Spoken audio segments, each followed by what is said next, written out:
Someone I know just went through a really ugly breakup, and he sent me a note, the essence of which was, what should I look for next time?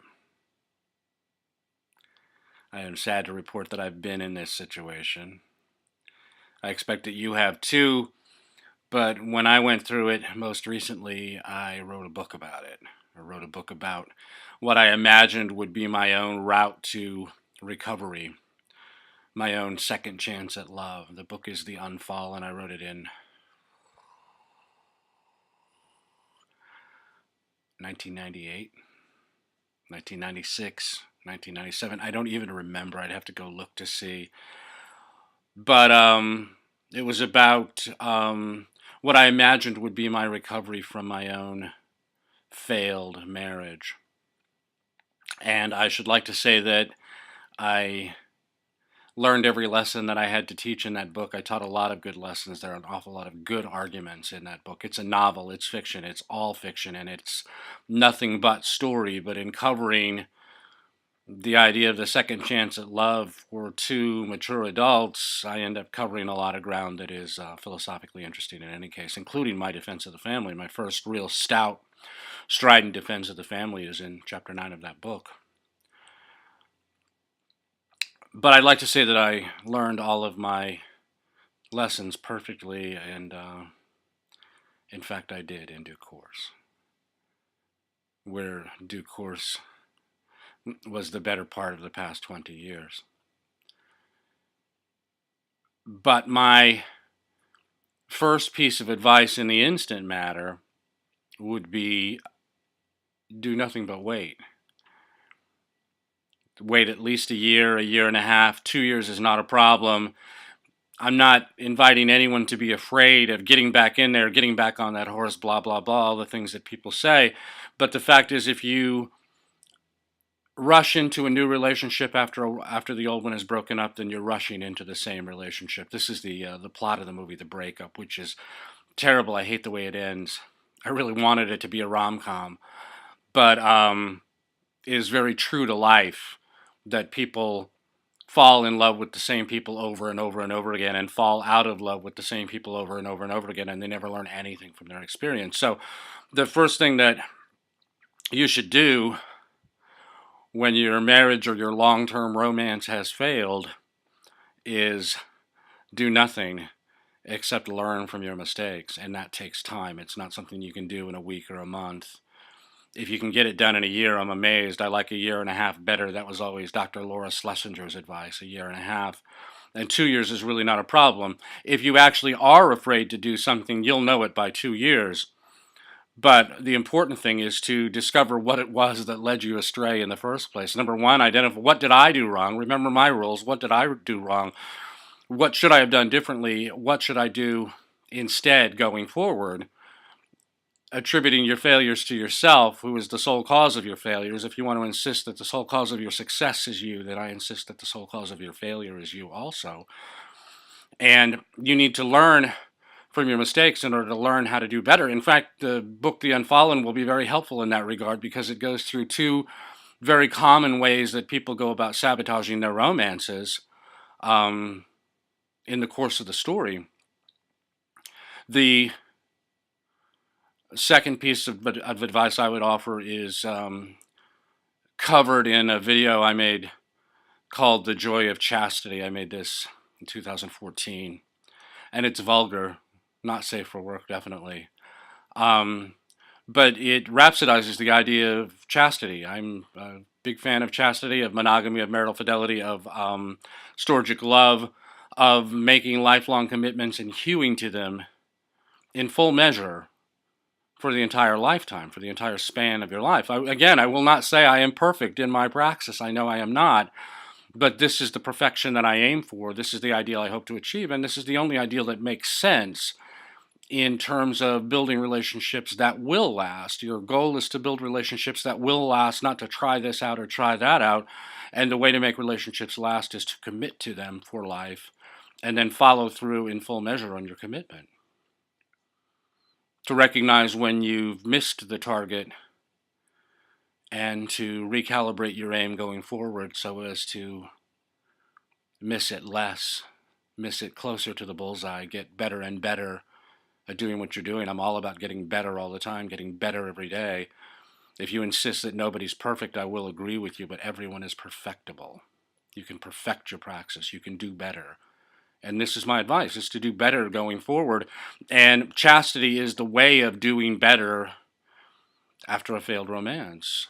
Um, I think casual sex is stupid. I think it's not just ugly and demeaning, not just self-diminishing, but it invites you to be cunning in your approach to other people. It invites you to be careless in the way that you handle those other people and their emotions. And it invites you to be cold when you seek to dismiss this target so you can move on to the next target. I think it is a self-destructive pattern of behavior, and to the contrary, the only self-constructive thing you can do in the absence of a true marriage is to be chaste, to keep clean, to not soil yourself with people you shouldn't be with, and to not destroy your character by engaging in behavior that you would find abhorrent if you saw someone else doing it or if someone else did it to you. You should never be doing things to other people that you wouldn't want them to do to you. Here I am back with my grandfather arguing for antiquarian, traditional claims, but arguing for them on the basis of ontology. This is incorrect with respect to your actual nature as a self, as an organism, as an entity, but as a self-conscious, self-motivated, free moral agent, acting despicably will make you despicable. This is incontrovertible. So my second piece of advice would be to pursue chastity until you found the person that you intend to stay married to forever. And the way that you will go about finding that is also covered in the video by becoming a better person in every respect, not just in your sexual praxis, but in every possible respect, becoming the best possible person you can be. This is the way you will attract the highest value mate that you can hope to be wed to, is by becoming a better person. And accordingly, here we are, going from practical advice to hard philosophy. My third piece of advice, thus, is to pursue the human ideal. That you want to argue that what you want is the ideal mate. Well, the ideal mate is the ideal human, and the ideal mate of the ideal mate is another ideal human. The mate you idealize has standards of her own, or his own. And you will not qualify to be wed to that person simply by wanting to have done so.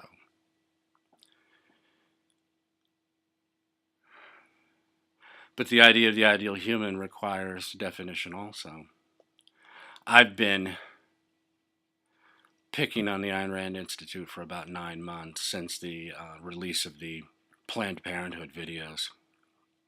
It's thrilling and amazing to me to watch all of philosophy collapse before my eyes due to its inability to defend these practices. That there is no possible doubt that the films document baby mining, selling unborn Homo sapiens, genetic Homo sapien beings, existence, babies, actual intrauterine babies, dismantling them within the womb in order to sell them as parts. There is no disputing this. This is what the films document. I've not actually watched any of them. I never intend to. It's completely beyond my style of life to degrade my own mind, even in order to consider myself factually better informed. Reading summaries of the films is more than plenty, and I haven't read many of those.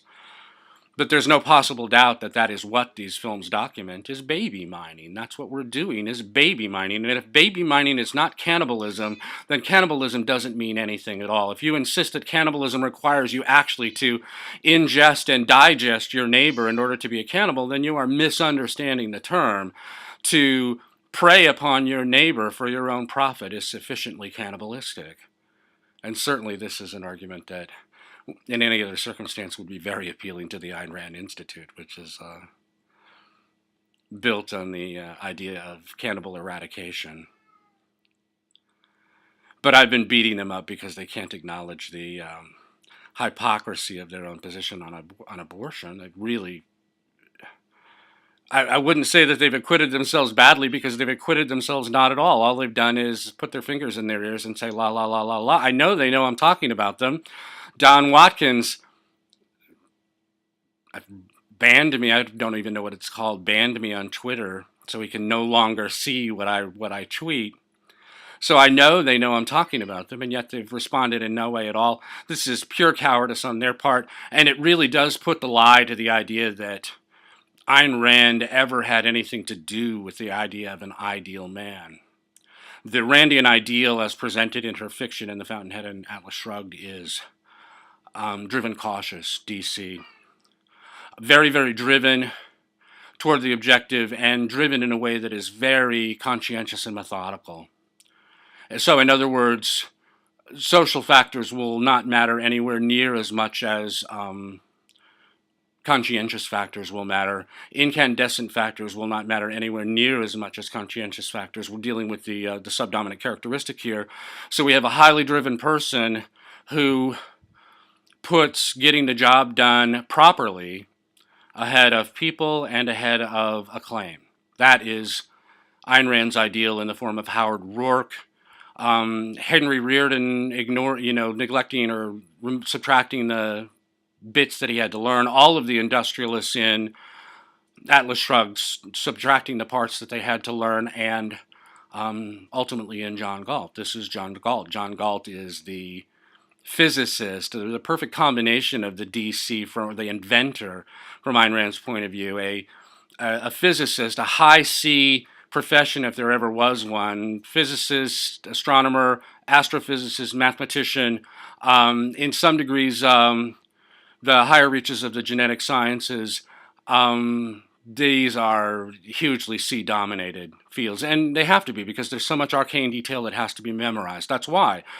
C's are great at memorizing detail. They're great at juggling symbols. This is what goes into being a cautious personality. The way that a cautious personality expresses his caution most often, this is as the dominant characteristic, is by absorbing everything there is to be absorbed in the way of abstract material. The high C's always read all the homework. They always do all the extra credit. They always have everything done in advance.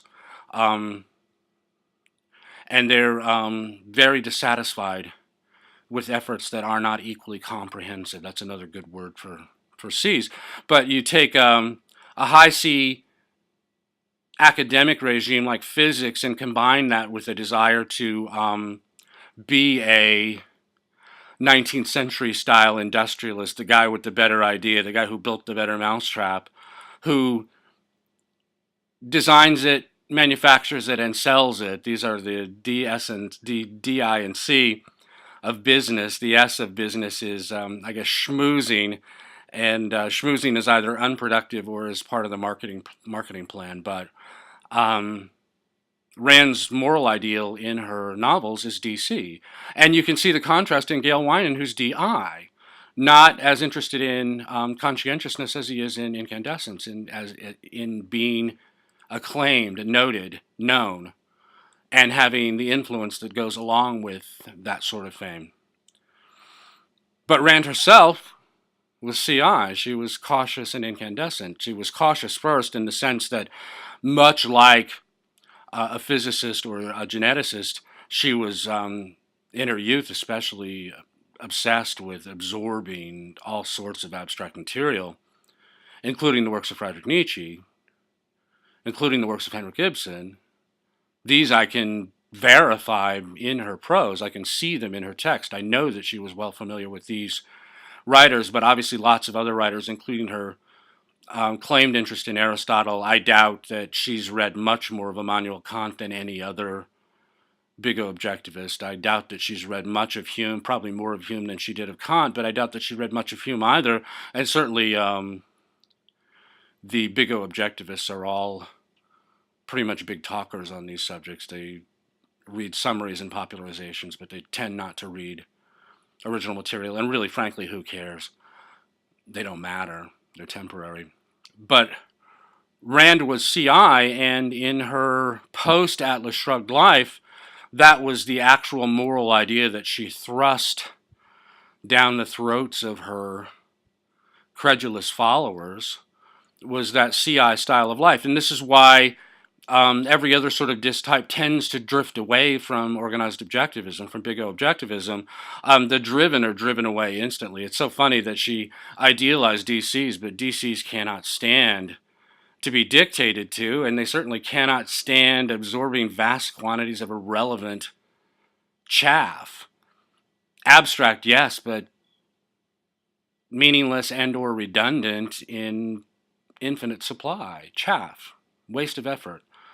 This is the way D see it. I know that's the way D see it because I am one. But the driven were driven away in droves right away. The sociable, not as quickly, because sociables really, really want to belong and they want to find a way to belong. And if the relationship isn't working, it's probably my fault. And so I'll try to change and become more of what's expected of me. But there's no way for a, SC, SD, SI even, to compete in the world of CIs. It requires too much homework.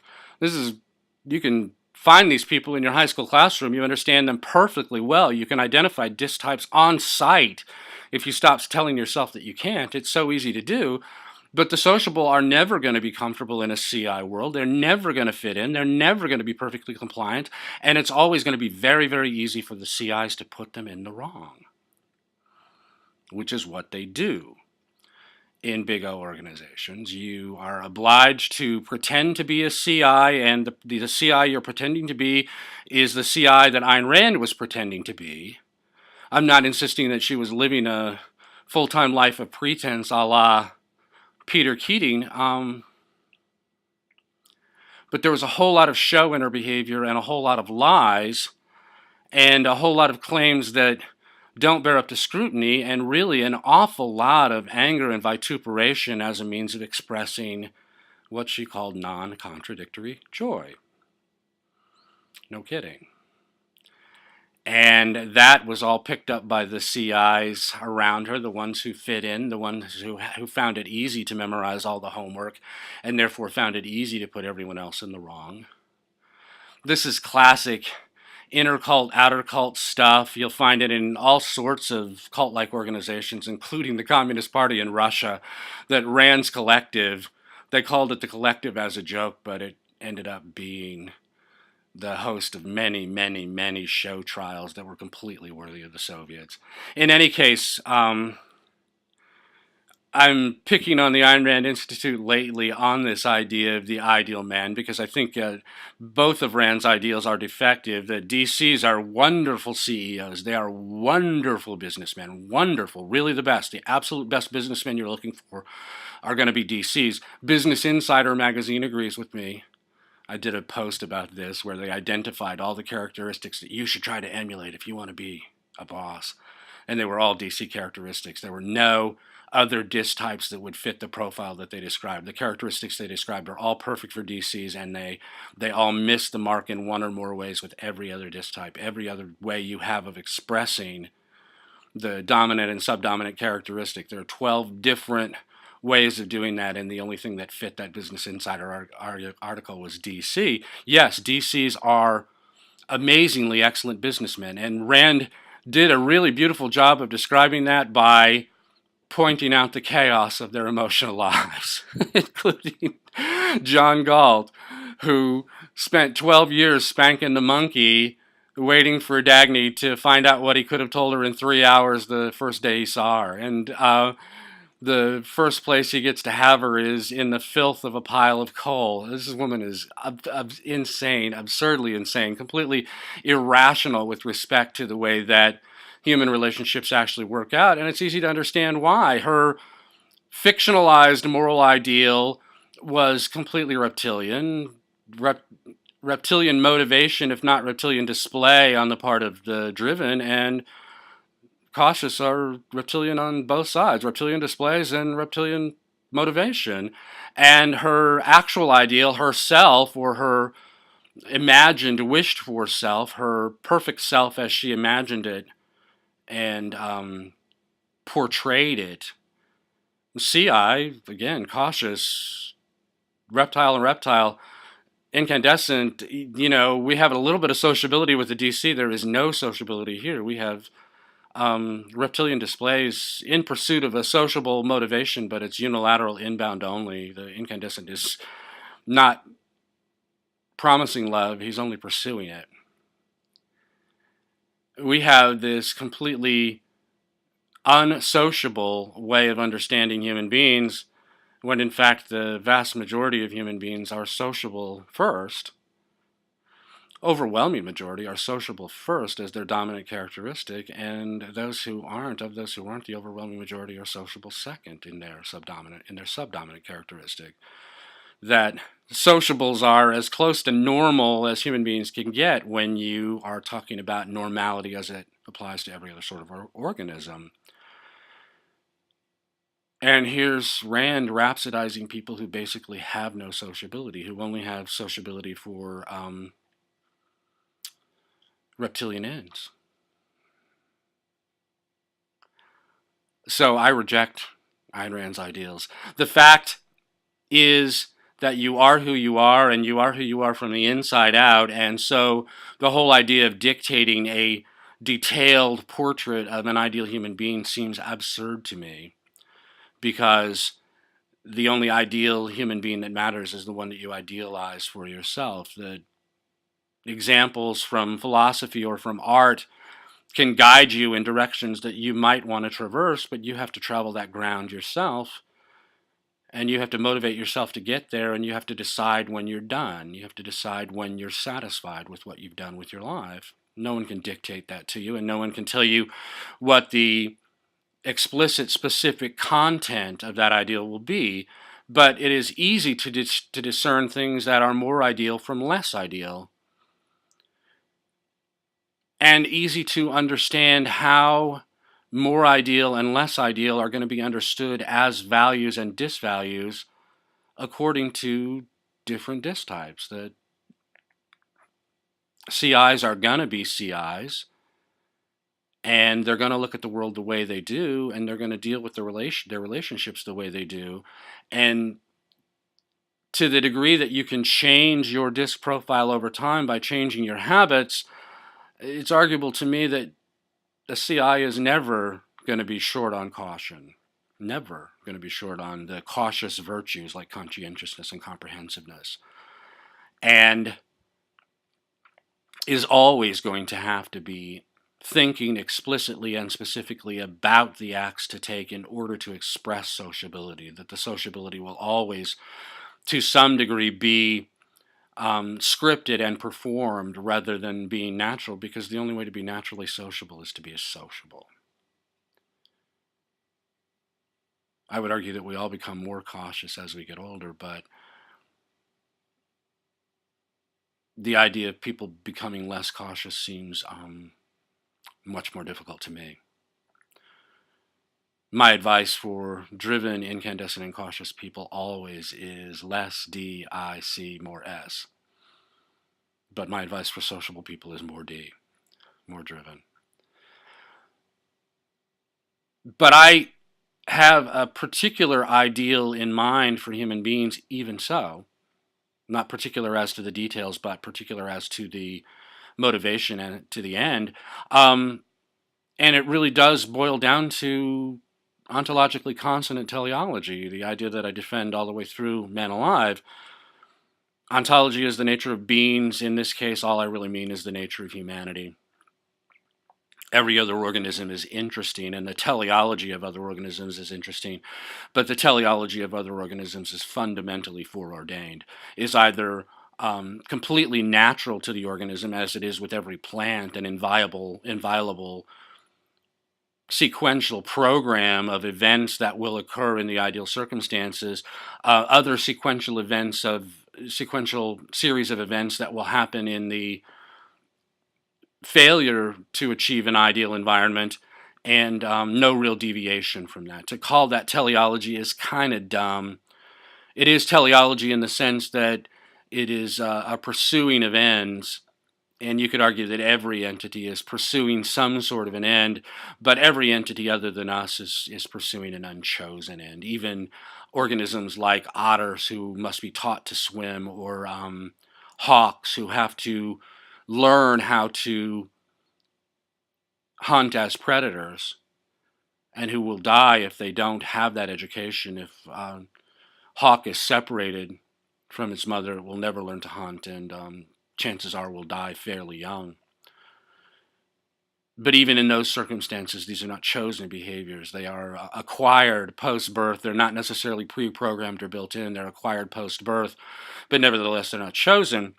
The idea of an ideal for human beings is one of those dumbass sophomores love to get involved in it. Human beings are not required to do anything. We are not required to do anything except adhere to larger gravitational masses. We are subject to the laws of physics, but everything that is subject to human volition is essentially free. This is what free will means in many ways in philosophy. This is what libertarianism in philosophy means, is the freedom of the will, the freedom to choose among available and possible alternatives, and to choose freely without being obliged by nature or by some other form of determinism to make a particular choice, and without being bound by laws of physics or any other sort of bounding condition that you might want to name. If it is both physically possible and available, it can be chosen, can be freely chosen. It may be possible and maybe even easy to predict what choice an individual person is going to make. So to argue from the standard of predictability that the will is not free is erroneous, in my opinion.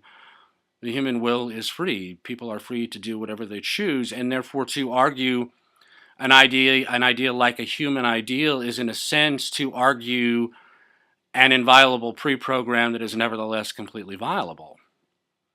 And this, again, I think is an error that we find in big O objectivism, and they might object to that. I really don't give a shit. If they ever make a peep, I'll be amazed. But that sort of definitive plan, if you do this, this, and this, you are ideal, and if you don't do this, this, and this, then you are incorrigibly evil, irredeemable. I think all of that is absurd, and I don't really care where it comes from: official objectivism, organized religion, the Communist Party, the Church of Scientology. Wherever you go, that you find a long list of rules, or a codified code of ethics, or a prescription for the proper execution of a human life, I think you're dealing with a cautious tyranny. I don't think it has anything to do with achieving an idealized human life, an ideal human life, because an ideal human life is cultivated from the inside out.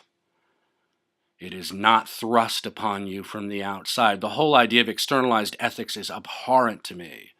We learn from the world outside our minds, but the place where we learn is inside our minds. And the thing that learns is the self. And what you are learning is how better to actualize yourself, how better to express yourself, how better to be more the person you idealize. And that can only emerge from the inside out. So a list of externalized ethics is completely abhorrent to me, because in adopting it, you have renounced the self. You cannot make yourself more ideal because you've thrown yourself out the window. You have erased yourself in order to replace it with this doctrine. And the good news is you can't do that. You actually cannot do that. You can wake up at any time and get on with your life just by throwing that doctrine away and going back to making your choices on the basis of a correct understanding of how best to instantiate your values in the world. This is what idealization means. If realization of ideals has any meaning whatever, that's what it means, is having an idea inside your mind of how the universe will be made better by your action, and then taking that action. And that's the job of cultivating humanity. That every organism's job is cultivating itself and then ultimately cultivating its offspring to whatever extent that happens. For most organisms, there is no real cultivation of offspring. There's gestation, birth, and nurturance to one degree or another, but almost no cultivation. We talked about otters and hawks, and there are other organisms that we could name that do engage in some degree of cultivation, but it's not very comprehensive and it's not very long. Again, unlike us. And the cultivation of humanity is a lifelong job, but the first 6 years of it is almost entirely your parents. The second 6 years of it is almost entirely you, but very rudimentary, very elementary. The third 6 years, from 12 to 18, starts to get to be interestingly comprehensive.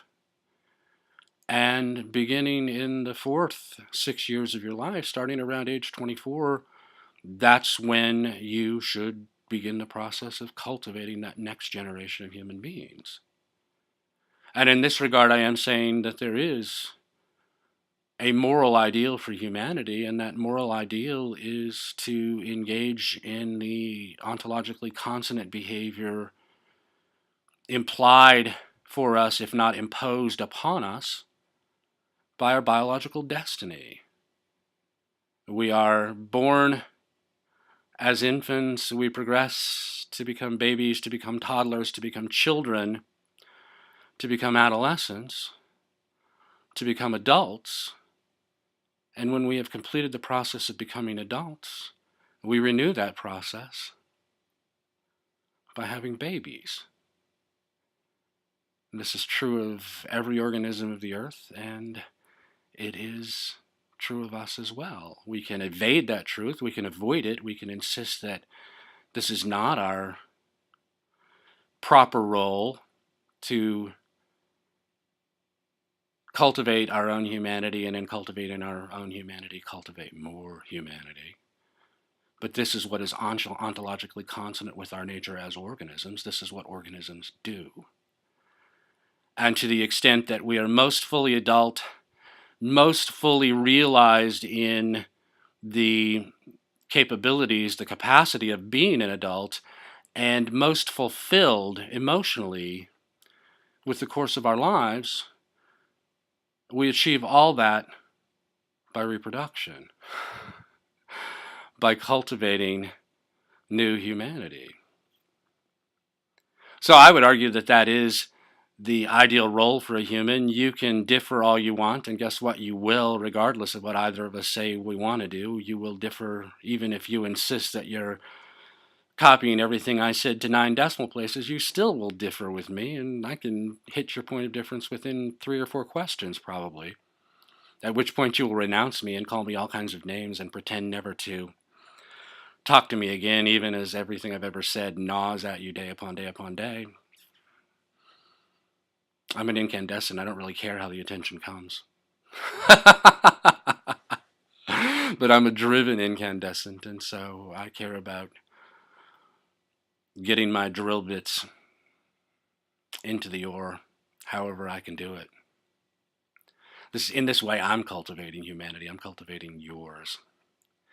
But because there is a ontologically consonant teleological purpose in the idealized ideal human life, that of successfully cultivating the next generation of humanity, taking account that we do have a purpose whether or not we choose to live up to it, then the ideal way of achieving that is with a DSSD marriage. I talked about this in a post I wrote in 2014. Want to engineer a perfect marriage? He drives, she rides shotgun. This was a metaphor that was given to me by my friend Terry Lucier. God bless her. And what she said was, he drives, she rides shotguns, the kids ride in the middle row, and if there are any guests, any fellow travelers, anybody else in a minivan, that person is in the third row. And this is a beautiful way of understanding the hierarchy of values within a family, Mom and dad go first because they have to. Dad drives because that's his job, to cultivate that relationship. Mom rides shotgun because that's her job, to nurture those relationships within the minivan. He's getting them where they're going, she's getting them there alive. The kids are in the middle row because they need to be where mom can get at them, where she can set up their toys, where she can hand them their snacks, where she can mediate their disputes. And anyone else who's riding along, friend or relative, the boss, anybody else who's riding along is going to go in the third row because they're not of the family, they're just passengers. And what is of the family is necessarily more important than any passengers, any guests. I loved that metaphor. I ended up retooling it in the idea of the runaway minivan in Father's Day. But in the post that I wrote, which is an extract from Shiley's Delight, I'm talking about simply the idea that he drives, she rides shotgun. He cultivates their relationship, she nurtures it. He leads by precedence, but also by preference, and by her preference too.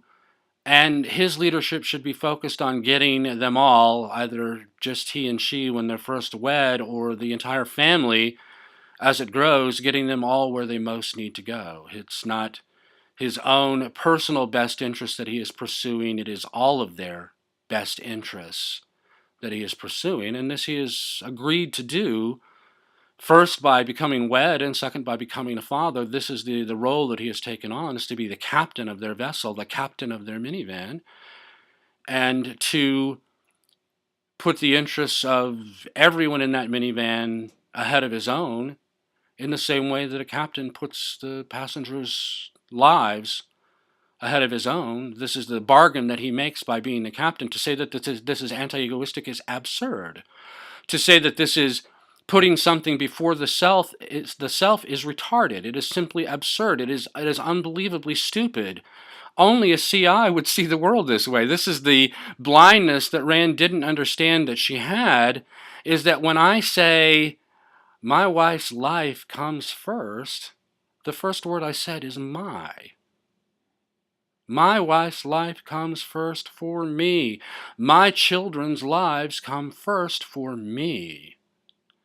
These are egoistic statements to a fault, much the same as I much prefer to get up and hammer away at my keyboard and write thousands of words that no one will write instead of snuggling in bed. Which of these is the higher value? Well, if the higher value is snuggling in bed and you don't do it, then you are acting contrary to your own interests. You're acting self-destructively. Obviously, if you snuggle all the time, your self-destruction will become more pronounced. But if it matters, as it matters to me, to get up and hammer away at my keyboard, then that's what I must do. This is no sacrifice. This is no self-abnegation. This is no self-destruction. This is not anegoistic. To the contrary, this is what egoism is doing what I most want done. And when I say I will defend my wife's life with my own, I am not making an anegoistic statement. I am expressing, in theory, in words, my hierarchy of values. It's only when I'm put to the test that one can tell whether or not I'd actually follow through with putting her life ahead of my own. I like to hope that I would. This is the promise that I made to her. This is the promise that I'm making to her now. But every test I've been put to so far has been very easy to pass, and there's no guarantee that I can live up to my own ideal. We can only put that to the test of reality. I hope I never have to. But this is what a husband is saying. This is what a wife is saying.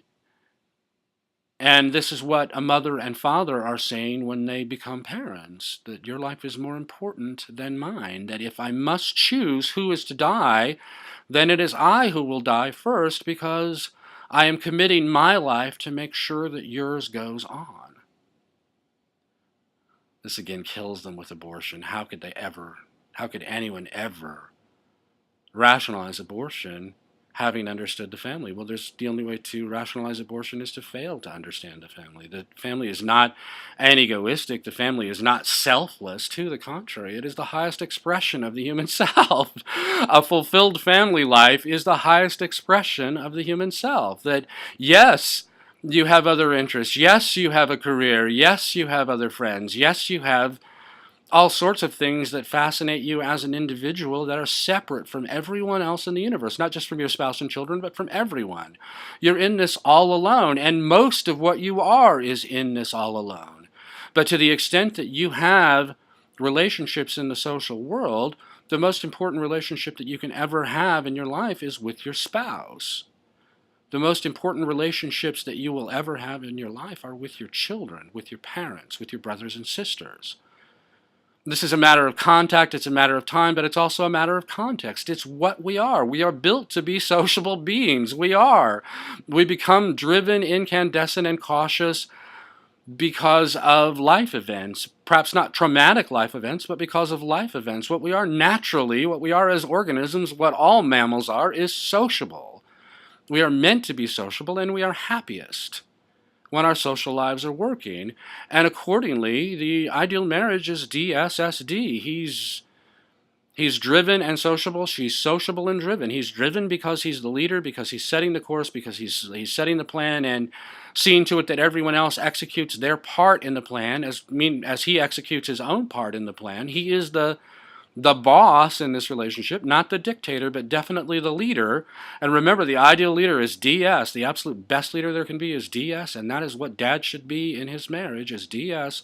He should be driven, but his drive should be aimed at achieving the family's interests and goals with fun and affection. It should be a wonderful thing for everyone in the family to be a part of that family. And it's dad who makes that possible. It's dad who cultivates this entire relationship. And if he doesn't do it, it will not happen. Will not happen. Mom's role in the marriage is to be sociable and driven, that she should be the number one executive in getting dad's plans fulfilled. She should be the straw boss to his big boss. But she should be doing that all in a way that promotes affection and joy within the relationship. That she should be focused on nurturing the relationship with affection and joy, and he should be focused on cultivating the relationship with leadership. And both of them should be supporting the other in the opposite role. And why do they have opposite roles? Well, why do they have opposite sex parts, you idiot? We are equivalent, but we are not equal. We are similar, but we are not the same. And it is not being the same that makes it possible for us to have offspring, you idiot.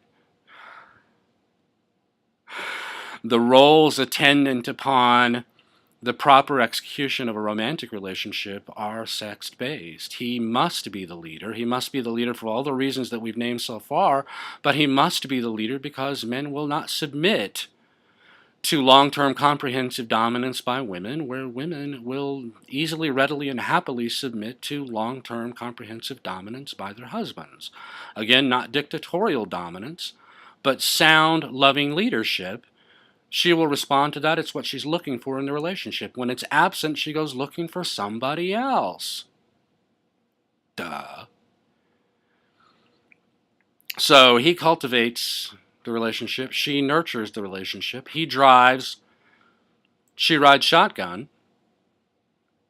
This is what every sane man is looking for in a woman, is a woman who best expresses those SD ideals.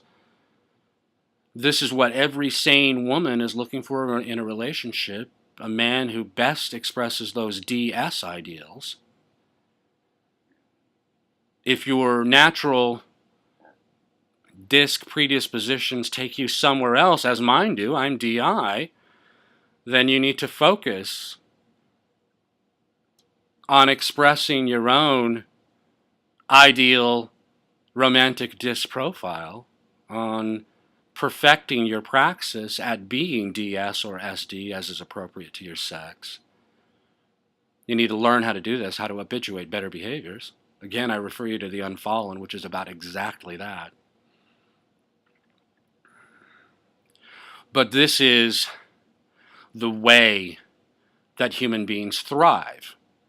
That human beings can live every which way, and if you go down to the tap room at about 9:30 at night on a Tuesday night and go from bar stool to bar stool talking to all the losers who are stuck down there all alone, you can talk to them about what their philosophy was like when they were 24 years old. What ideas did they pursue in the subsequent 50 years that brought them to that dismal little bar at 9:30 on a Tuesday night? You can find out what ideas it was they pursued. But the one idea that you will not hear in that tap room will be, I loved my family first. I committed to my family entirely. I lived up to all of my ideals, as did everyone else in my family.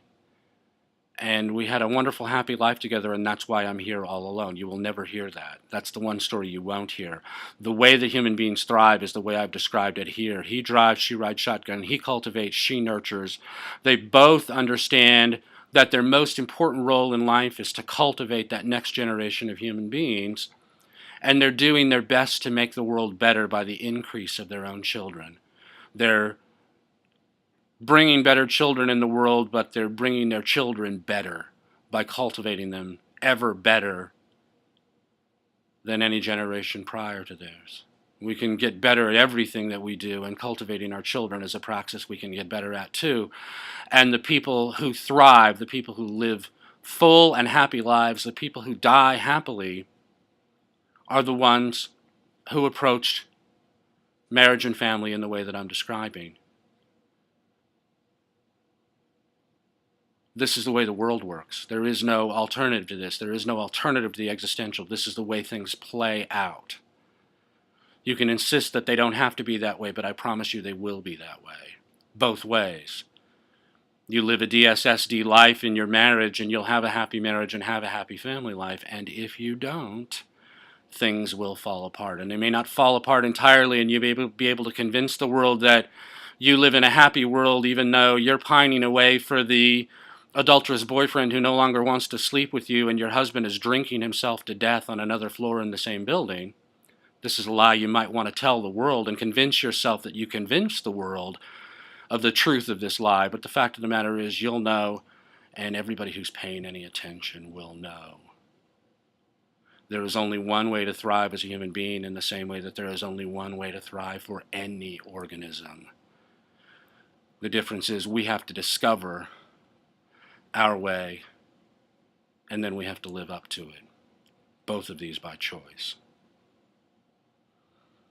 If that seems a burden to you, you're unfit to be human. Because this is a source of huge pride, yet another thing that makes us unique from all other organisms. We have to discover how to live. We have to follow through on what we discover, and we have to do both by choice. That's wonderful. That's amazing.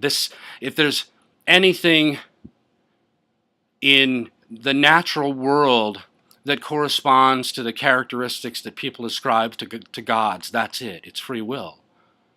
It's that free will that makes it possible for me to hector you for nearly an hour about ideal humans, ideal marriages, ideal families, and their antitheses.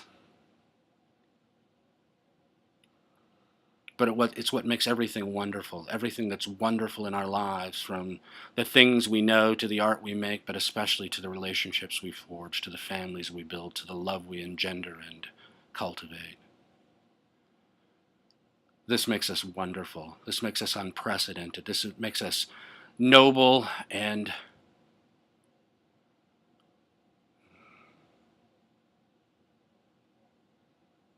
worthy of worship.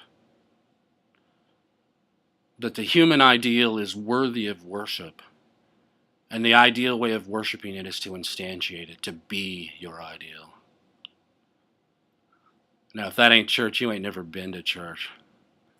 This is the Church of Splendor. My name is Greg Swan. I'll talk to you again next week.